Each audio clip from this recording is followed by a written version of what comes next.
Today we are going to basically do what we've done in the rest of section 4.5 backwards. So in the rest of this section we have been factoring and solving and getting solutions. Today we're going to start with the solutions and go backwards to write the function. So it says write a polynomial function f of least degree that has a leading coefficient of 1 and the given zeros. The important thing to remember is that the word zeros means the same as x-intercepts, or solutions, or roots.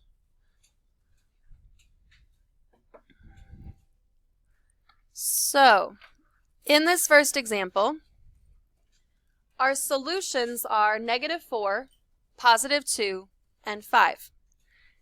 If -4 is one of our solutions, x equals -4, then x plus 4 would have been one of our factors. If x equals 2 is one of our solutions, x minus 2 was one of our factors. What's my last set of parentheses going to be? X minus 5. So if we had x plus 4 times x minus 2 times x minus 5 equals 0, our solutions would be -4, +2, and +5. We need to basically multiply this out and get back to the type of function that we started with yesterday. So it doesn't matter what order you multiply these. You could multiply the first two binomials, you could multiply the second two binomials, it doesn't matter. I typically multiply the second two binomials first, just because that sets up the rest of the problem a little bit better.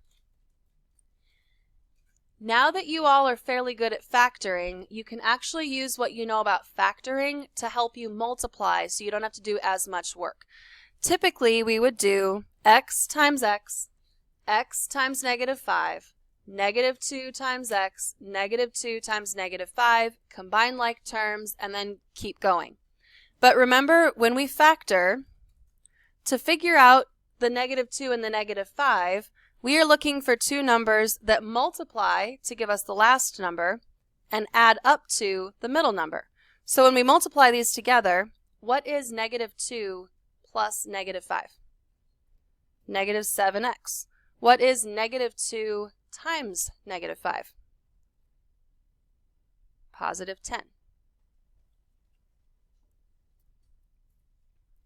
If we had FOILed it out, FOIL, double distribute, whatever you call it, you would still end up with x squared minus 7x plus 10. We just used what we know about factoring to kind of take a shortcut.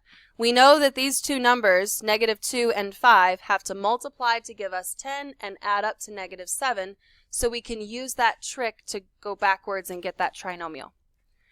Then we have to remember that we still have this x plus 4 that's to be multiplied in. So now we do have to double distribute. So x times all of these. What is x times x squared? X cubed. X times -7x? -7x squared. And x times 10 is 10x. Then we distribute the 4. 4 times x squared is 4x squared. You can either write it horizontally, or if you wanted to stack these up, you could write the 4x squared underneath the 7x squared. 4 times -7x is -28x. And 4 times 10 is 40. What do you suppose we're going to have to do next? Combine like terms. So x cubed -7x squared combines with 4x squared to give us -3x squared. 10x, -28x would be, how do I make this go away? Go away. -18x plus 40. Okay, let's go back to our directions. The directions said write a polynomial function f. That means they want us to name this f of x of least degree. There were 3 solutions. Our polynomial is x to the third. They want the degree to be the same as the number of solutions. They don't want you to put any extra x's in there. That has a leading coefficient of 1, ours does, and has -4, 2, and 5 as the solutions. So this is our answer. We are done.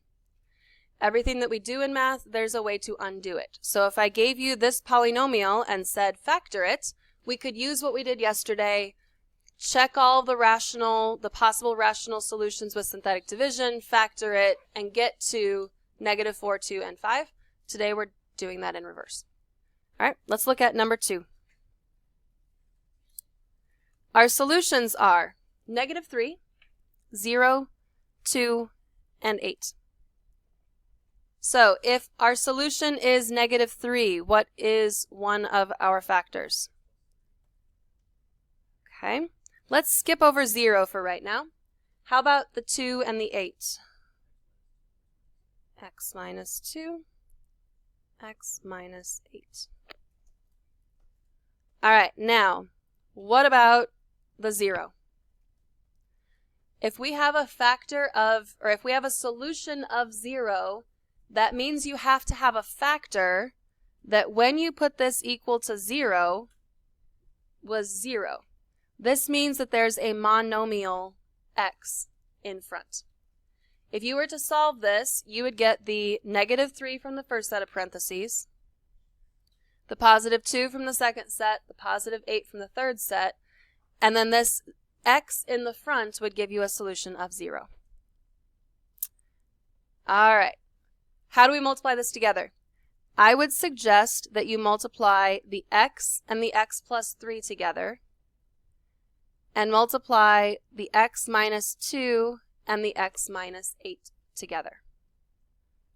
So x squared plus 3x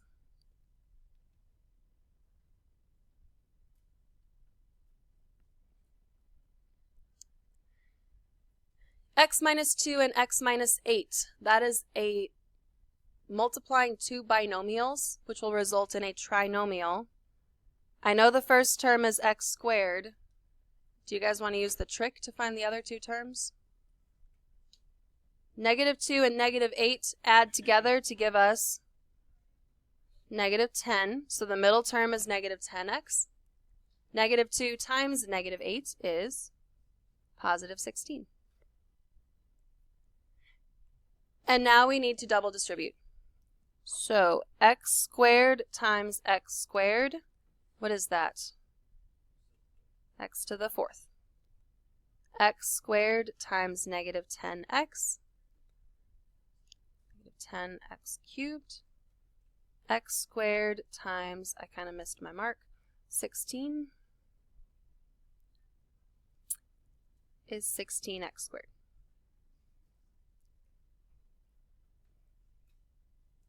And a second ago I said something about stacking the terms. I just want to show you what that looks like. So 3x times x squared is 3x to the 3rd. So I'm going to put positive 3x to the 3rd directly underneath my other x to the 3rd term. 3x times -10x, -30x squared. And 3x times 16, is that 48x? I think so.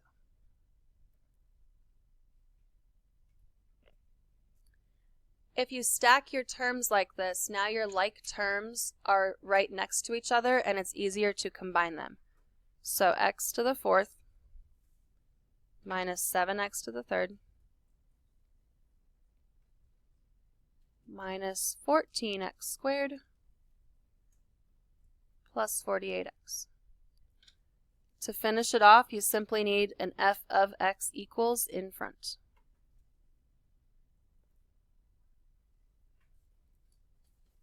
A candy factory needs a box that has a volume of 30 cubic inches. The width should be 2 inches less than the height, and the length should be 5 inches greater than the height. What should the dimensions be? So we know that the volume is 30 cubic inches. Do you guys know the formula for the volume of a rectangular prism? I think you do. Volume equals length times width times height. So we know that the volume is 30 cubic inches. Now we need to figure out something about the length, the width, and the height. I'm noticing that the width is described in terms of the height. The length is described in terms of the height. So the height is our original unknown. We don't know what the height is, but we do know that the width has to be 2 inches less than the height. So the width is going to be whatever the height is minus 2. The length has to be 5 inches greater than the height. So whatever the height is plus 5. So using our formula, 30 is going to equal x plus 5 times x minus 2 times x.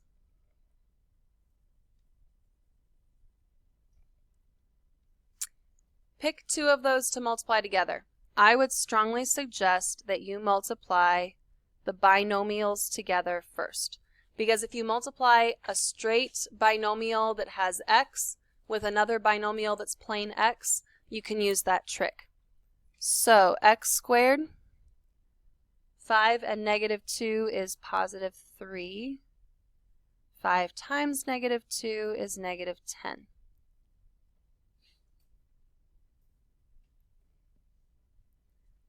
And now you simply have to distribute the x into that trinomial. So we would get x cubed plus 3x squared minus 10x. And all of that has to be equal to 30.